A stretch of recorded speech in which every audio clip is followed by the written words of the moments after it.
መንግስት ለሰራተኞቹ አዲስ መመሪያ ይፋ አድርጓል። መንግስት አንዳንድ ሰራተኞችን እረፍት እንዲወጡ ትዕዛዝ አስተላልፏል። በኢትዮጵያ ውስጥ በተፈጠረው ነዳጅ እጥረትና በትራንስፖርት ጫና ምክንያት መንግስት አስፈላጊ ውሳኔ አስተላልፏል። ይህ በእንዲህ እንዳለ ሞባይል ስልክ ይዞ ስራ መግባት መከልከሉ ተሰማ። ዝርዝር መረጃዎችን ይዘን ቀርበናል። እስከ መጨረሻው አብራችሁን ቆዩ። ፈጣንና መሰል መረጃዎች እንዲደርሷችሁ ሰብስክራይብ ያድርጉ። ለመሆኑ ስልክ ሳይነኩ ለስንት ሰዓት መቆየት ይችላሉ? አንዳንዴ ፌስቡክ ወይም ቲክቶክ ካልነኩ ቀን የሚጨልምባቸው ሰዎች ባሉበት በዚህ ዘመን የአዲስ አበባ ንግድ ቢሮ ሰራተኞች በስራ ቦታ ሞባይል ስልክ ይዞ መግባት ተከልክለዋል። በቢሮው የንግድ ምዝገባና ፈቃድ ክፍል ውስጥ የሚሰሩ ባለሙያዎች ወደ ስራ ከመግባታቸው በፊት ስልካቸውንና ቦርሳቸውን ሎከር ውስጥ ቆልፈው የማስቀመጥ ግዴታ ተጥሎባቸዋል። ይህ አሰራር ደንበኛ ፊት ቆሞ ስልክ መጎርጎር ይብቃ በሚል የወጣ የሪፎርም አካል ነው። እግር ጥሎት ወደ ንግድ ቢሮ ብቅ ቢሉ ስልክ ይዘው የሚንሸራሸር ሰራተኛ ማግኘት ይናፍቀዎታል። ሰራተኞቹ ቀኑን ሙሉ ስራቸው ላይ ብቻ ተጠምደው ደንበኞችን ሲያስተናግዱ ይታያሉ።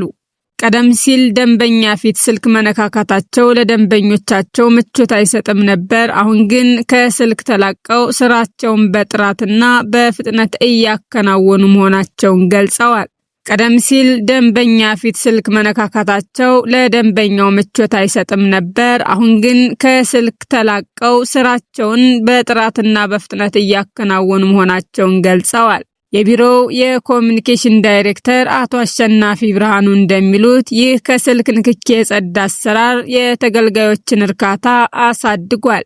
ደንበኞች ጉዳያቸውን ለማስፈጸም መጥተው የሰራተኛውን ቆይ አንዴ ስልክ ላንሳ ወይም ቴክስት ልመልስ የሚል ሰበብ ሳይሰሙ ጉዳያቸውን በአጭር ጊዜ ጨርሰው ይሄዳሉ።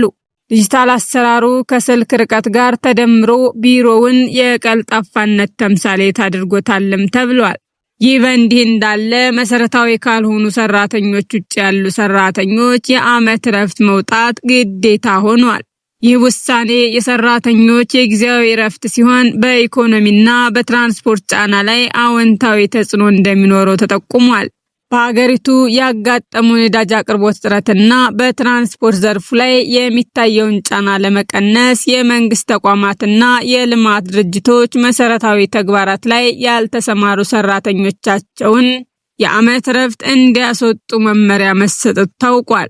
በዚህ ሳምንት የተላለፈው ይኸው መመሪያ ሁሉንም የመንግስት መስሪያ ቤቶችና የመንግስት የልማት ድርጅቶችን የሚመለከት ነውም ተብሏል። እንደ ኢትዮ ኢንጂነሪንግ ግሩፕ ያሉ ተቋማት መመሪያውን በተግባር ላይ መዋል የጀመሩ ሲሆን ቁልፍ ተግባራት ላይ የተሰማሩ ሰራተኞች ብቻ በስራ ገበታቸው ላይ እንዲገኙና ቀሪዎቹ ግን የዓመት እረፍታቸው እንዲጠቀሙ በውስጥ ማስታወቂያ አሳስበዋል። በስራ ገበታቸው ላይ የሚገኙ ቁልፍ ሰራተኞችም የህዝብ ትራንስፖርት አገልግሎትን እንዲጠቀሙ ተነግሯል። በስራ ገበታቸው ላይ የሚገኙ ቁልፍ ሰራተኞችም የህዝብ ትራንስፖርት አገልግሎትን እንዲጠቀሙ ተነግሯል። በኢራን በአሜሪካና በእስራኤል መካከል ያለው ቀጠናዊ ውጥረት በዓለም አቀፍ የነዳጅ ገበያ ላይ ተጽዕኖ ማሳደሩ ይታወቃል።